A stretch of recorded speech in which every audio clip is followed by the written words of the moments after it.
you campaigned on an Arizona-style immigration law. Georgia just passed one. Do you still think that Florida needs one? Well, here's what needs to happen. Step one, the federal government needs to do their job. One, they ought to secure our borders.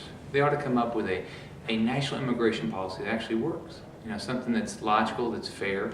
And on top of that, they need to come up with a work visa program that works.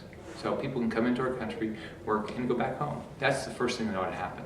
Now, at the same time, if you're in our state and you're doing something illegal and you're stopped by law enforcement, they ought to be able to ask if you're legal or not. Now, we cannot do anything that's unfair. We can't do anything that is racial profiling. Our country is built on legal immigration. We've got a lot of people that come and work here and play here. We have a lot of tourists.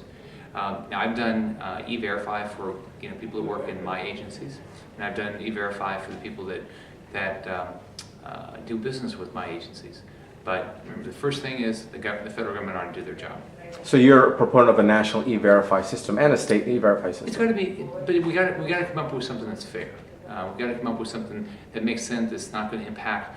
We've got hospitality. We've got our ag community. We got to make sure whatever we do is fair.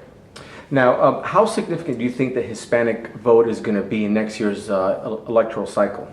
Look, the Hispanic vote was very important to me, and I spent a lot of time making sure I talked about their issues, because I believe issues that I deal with are the issues that they care about. I care about making sure everyone's child has an opportunity for a great education. Everybody has an opportunity for a job. I look at my life. I started school living in public housing. My father was a bus driver, then a truck driver. They never had any money. The things that impacted my life was, one, the ability to get an education, and two, get my first jobs. And those jobs didn't pay a lot. I was a fry cook for 85 cents an hour. I cleaned telephone booths. I delivered newspapers. I cleaned latrines when I was in the Navy. I was enlisted in the Navy. Now you're governor. Now I made the governor. So the best job ever.